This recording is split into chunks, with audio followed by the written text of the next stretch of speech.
Are we getting closer to a socially aware web?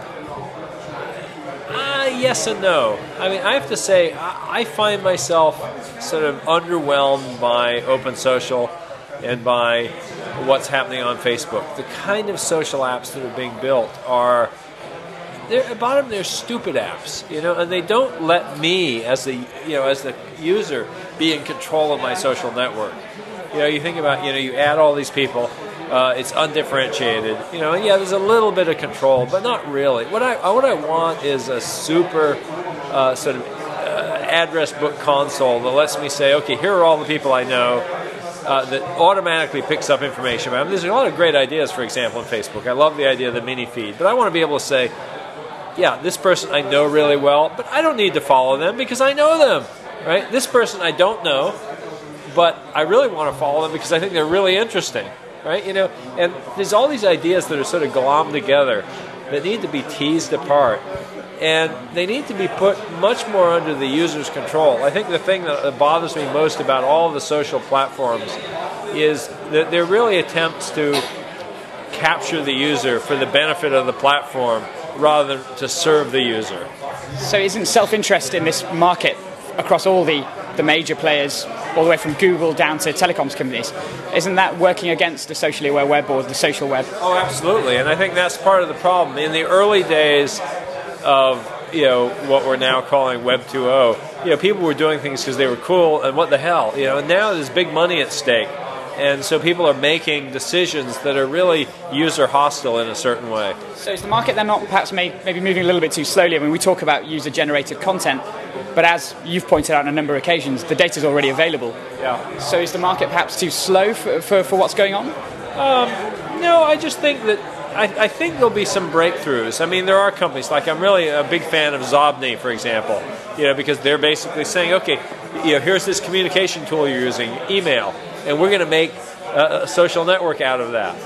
That's a cool idea, and it's so amazing because Microsoft was doing that with Wallop at Microsoft Research, and then they spun out Wallop and they took out all the good bits. How stupid was that, and they made this sort of just dumb, So interestingly, we've done work, on a personal level, done work with email and analysis of emails. Yeah. But a lot of the larger players perhaps aren't agile enough to take that on board. So what's O'Reilly doing to support innovation at the lower end of the market? Oh, I just kind of just try to encourage people. I'm a big lazy web developer. I just encourage ideas that I think ought to happen. And some of them do. I mean, you look at some of the things with Web 2.0, I've been talking about these ideas for many, many years. I was just talking with Felix from Plazas, and he says he first had his inspiration at the P2P and Web Services Conference we did in 2001, and it was real, we were kind of hammering on this idea. The net is the next platform, and what does peer-to-peer file sharing and distributed computation and web services all have in common? They're searching out the possibilities of this platform, and I think we're still doing that. We're still searching out the possibility of the platform, and I think we need to realize that we're not there yet. We're nowhere near realizing the potential of the net as a platform. So do you see a contextual evolution of all this? I mean, even listening to you yesterday speaking, you obviously see a natural progression. So where do you see us 3 or 4 years from now? Are you positive about the way things are going, given the competition in the market? I mean, I guess there's a couple things I see, and I don't really think about, well, I guess I do think about positive and negative, but I tend to look with some kind of, I try to look with some kind of equanimity on both sides. Because you look at history, and there are always, it's never all good or all bad. And there are these movements, so just take, for example, Microsoft. Microsoft was a major force for good in bringing us ubiquitous personal computing.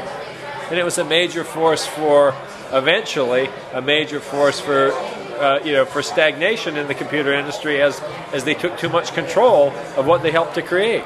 And I think the same is going to happen in Web 2.0. There's a natural tendency for companies in the beginning of a market, they create value. And then as the market starts to mature, they try to capture more and more of that value. And at some point, they start capturing more than they create, and the market becomes stagnant. And I think we're still at that point where the Web 2.0 sort of projects are still creating more value than they capture, but we're already seeing consolidation. We're seeing the big are getting bigger, and I think we're going to end up in a market, so I think 5 years from now, this is going to be a more consolidated, less interesting market than it is today. So what does that mean? Does it mean that that'll be the end of innovation? Not at all. The innovation is just going to break out somewhere else. Just like, the PC market was incredibly exciting in the 80s. And then by the early 90s, it was boring as hell. And the internet saved it. It's not a problem then, given that there's this appearance of decentralization. It's very interesting on Google's point with open social. The media is very much taken on board that this is Google's attempt to open things up, but the reality is Google now become the biggest data broker of social information on the web, given the way they're moving. So, absolutely, it's a very smart move for Google. But on the other hand, it's also, again, that trend of centralization of power. And I think this is ultimately, we're entering the consolidation phase of the web.